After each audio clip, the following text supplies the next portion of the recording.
അസ്സലാമു അലൈക്കും വറഹ്മത്തുള്ളാഹി വബറകാതുഹു. ഹദീസ് ക്ലാസ് 1401. ബഹുമാനപ്പെട്ട ഇമാം ബുഖാരി, മുസ്ലിം റളിയല്ലാഹു അൻഹുമ റിപ്പോർട്ട് ചെയ്യുന്ന ഹദീസ്. അൻ നബി സയ്യിദിൻ ഉസാമത്ത് ബിൻ സയ്യിദ് റളിയല്ലാഹു അൻഹു ഖാൽ. അബൂ സയ്യിദ് ഉസാമത്ത് ബിൻ സയ്യിദ് റളിയല്ലാഹു അൻഹു തൊട്ട് നിവേദനം അവിടുന്ന് പറഞ്ഞു, അർസലത്ത് ബിന്തു നബി സ്വല്ലല്ലാഹു അലൈഹി വസല്ലം, ഹബീബ് സ്വല്ലല്ലാഹു അലൈഹി വസല്ലം തങ്ങളുടെ മകൾ സൈനബ് റളിയല്ലാഹു അൻഹ മുത്തുനബിയുടെ അടുക്കലേക്ക് ഒരാളയക്കുകയാണ്. ഇന്ന ബിനി ഖദ് ഉഹ്തുദിറ, നിശ്ചയമായും എൻ്റെ മകൻ മരണമാസന്നമായിട്ടുണ്ട്, മരണാസന്ന നിലയിലാണ് ഉള്ളത്. അതുകൊണ്ട് ഫഷ്ഹദ്ന, ഞങ്ങളുടെ അടുത്തേക്കൊന്ന് നിമിത്തങ്ങൾ ഹാജരാവണം, ഞങ്ങളുടെ കൂട്ടത്തിൽ നിമിത്തങ്ങളും വരണം എന്ന് പറഞ്ഞ് ആളയച്ചു. ഫഅർസല യുഖരിഉ സലാം, ഹബീബ് സല്ലല്ലാഹു അലൈഹി വസല്ലം തിരിച്ച് ആളയച്ചു, സലാം കൊടുത്തയച്ചുകൊണ്ട്. വയഖൂൽ, അവിടുന്ന് പറയുന്നു, ഇന്ന ലില്ലാഹി മാ അഖദ്, നിശ്ചയമായും അല്ലാഹുവിന് അവകാശപ്പെട്ടതാണ് അവൻ പിടിക്കുന്നതൊക്കെ. വലഹു മാ അഅ്ത, അവൻ നൽകിയതും എല്ലാം അവനുള്ളതാണ്. അവൻ ആർക്കൊക്കെ എന്തൊക്കെ കൊടുത്തിട്ടുണ്ടോ അതൊക്കെ അല്ലാഹുവിന് അവകാശപ്പെട്ടതാണ്. ഏത് സമയത്തും അത് അവന് തിരിച്ചെടുക്കാനും അവകാശമുണ്ട്. അപ്പൊ അവൻ തിരിച്ചെടുക്കുന്നതും അവൻ നൽകിയതും ഒക്കെ അല്ലാഹുവിൻ്റെതാണ്. വകുല്ലു ഷൈഇൻ ഇൻദഹു ബിഅജലി മുസമ്മ, ഏതൊരു വസ്തുവിനും അല്ലാഹുവിൻ്റെ അടുക്കൽ നിശ്ചിത അവധിയുണ്ട്. അതുകൊണ്ട് ഫൽ തസ്ബിർ, അവളോട് ക്ഷമിക്കാൻ പറയണം. വൽ തഹ്തസിബ്, അവൾ കൂലി പ്രതീക്ഷിക്കട്ടെ, പൊറുതിയേട് കാണിക്കരുത്, ക്ഷമിക്കാൻ പറയണമെന്ന് പറഞ്ഞ് ആളയച്ചു.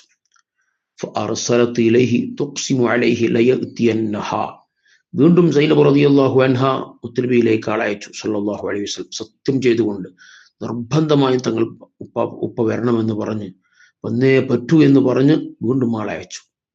അപ്പൊ ഫഖാമ, നബി സല്ലല്ലാഹു അലൈഹി വസല്ലം തങ്ങൾ എഴുന്നേറ്റു. വമഅഹു, നബി തങ്ങളുടെ കൂടെയുണ്ട് സഅദ് ഇബ്നു ഉബാദ റളിയല്ലാഹു അൻഹു, മുആദ് ഇബ്നു ജബൽ റളിയല്ലാഹു അൻഹു, ഉബയ്യ് ഇബ്നു കഅബ് റളിയല്ലാഹു അൻഹു, സയ്യിദ് ഇബ്നു സാബിത്ത് വരിജാലും റളിയല്ലാഹു അൻഹും. ഈ 4 സ്വഹാബാക്കളും മറ്റു സ്വഹാബാക്കളും കൂടെയുണ്ട്. അവർ ഒന്നടങ്കം മകളുടെ വീട്ടിലേക്ക് പുറപ്പെട്ടു. ഫറുഫിയ ഇലാ റസൂലില്ലാഹി സ്വല്ലല്ലാഹു അലൈഹി വസല്ലം അസ്വബിയ്യു, നബി തങ്ങളുടെ അടുക്കലേക്ക് കുട്ടിയെ ഉയർത്തപ്പെട്ടു, നബി തങ്ങളുടെ അടുക്കലേക്ക് കൊണ്ടുവന്നു. ഫഅഖഅദഹു ഫീ ഹജ്രിഹി, നബി സല്ലല്ലാഹു അലൈഹി വസല്ലം തങ്ങൾ കുട്ടിയെ അവിടുത്തെ മടിത്തട്ടിലിരുത്തി. വനഫ്സുഹു തഖഅഖഉ, ആ ഹൃദയം ഇങ്ങനെ പടക്കുന്നുണ്ട്, ശ്വാസം ഇങ്ങനെ മുറിഞ്ഞു കളിക്കുന്നുണ്ട്, വല്ലാത്തൊരു സക്രാത്തിന്റെ ഒരവസ്ഥയിലാണ് ഉള്ളത് കുട്ടി. ഈ രംഗം കണ്ടപ്പോൾ ഫഫാദത് ഐനാഹു, ഹബീബ് സല്ലല്ലാഹു അലൈഹി വസല്ലം തങ്ങളുടെ കണ്ണിൽ നിന്ന് കണ്ണുനീരൊഴുകി.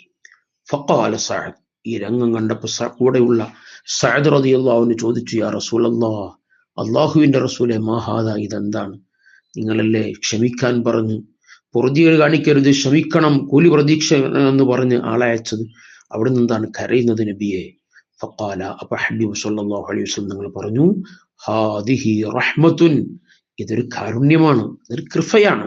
ജഅലഹ അല്ലാഹു തആല ഫീ ഖുലൂബി ഇബാദിഹി, അല്ലാഹു തആല അവന്റെ അടിമകളുടെ ഹൃദയത്തിൽ അല്ലാഹു ഇട്ടുകൊടുക്കുന്ന ഒരു പ്രത്യേക കാരുണ്യമാണ്. ഇതൊരിക്കലും ഒരു പൊറുതിയേട് കാണിക്കലല്ല, ഇത് കാരുണ്യത്തിന്റെ ഭാഗമായിട്ടുള്ള കരച്ചിലാണ്. അതുകൊണ്ട് അത് തെറ്റല്ല, അത് റഹ്മത്താണ് എന്ന് സല്ലല്ലാഹു അലൈഹി വസല്ലം പഠിപ്പിക്കുകയാണ്. അപ്പോ സൃഷ്ടികളോട് ആരൊക്കെ റഹ്മത്ത് കാണിക്കുന്നുണ്ടോ അവർക്ക് അള്ളാന്റെ റഹ്മത്ത് ഉണ്ടാവുള്ളൂ എന്ന സന്ദേശം കൂടെ സല്ലല്ലാഹു അലൈഹി വസല്ലം തങ്ങൾ നൽകുകയാണ്.